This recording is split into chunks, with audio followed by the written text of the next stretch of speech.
भगवान राम ने स्वयं पूछा लक्ष्मण जी से कि मैं तुम्हें 14 वर्षों में हर दिन तुम्हारे हिस्से का फल फूल खाने के लिए देता था, तो उसके बावजूद भी तुम 14 वर्ष तक भूखे कैसे रहे। तब लक्ष्मण ने बताया कि भैया, आप मुझे मेरे हिस्से का फल फूल देकर चले जाते थे, लेकिन आपने कभी मुझे खाने के लिए नहीं कहा।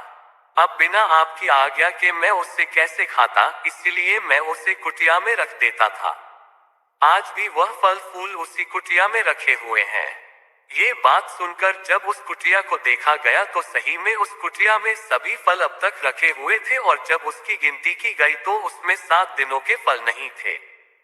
जिस पर भगवान राम ने लक्ष्मण से प्रश्न किया, तब भगवान लक्ष्मण ने इन 7 दिनों के कम फल न होने के रहस्य को बताते हुए कहा कि पिताजी के स्वर्गवासी होने की सूचना मिली, उस दिन नहीं खाया माता सीता का जिस दिन हरण हुआ, उस दिन नहीं खाया समुद्र की साधना कर रहे थे, उस दिन नहीं खाया, उस दिन इंद्रजीत के नाग फांस में बंद कर अछूत रहा, उस दिन नहीं खाया इंद्रजीत ने मायावी सीता का सिर काटा, उस दिन नहीं खाया जिस दिन मुझे शक्ति लगी, उस दिन नहीं खाया, और जिस दिन आपने रावण का वध किया उस दिन, ये कुल मिलाकर 7 दिन हम निराहार रहे थे।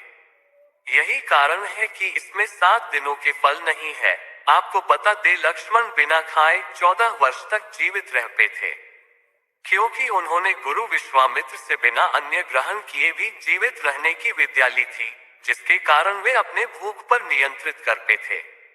और 14 वर्षों तक उन्होंने किसी भी स्त्री का मुख नहीं देखा था। माता सीता उनके साथ थी, मगर उन्होंने हमेशा अपनी भाभी को अपनी मां सामान मन था, जिस वजह से उन्होंने केवल माता सीता के चरणों को ही देखा था, कभी भी अपनी नजरें ऊपर की ओर नहीं उठाए। इन सब कारणों से वो इंद्रजीत को मारने में सक्षम थे।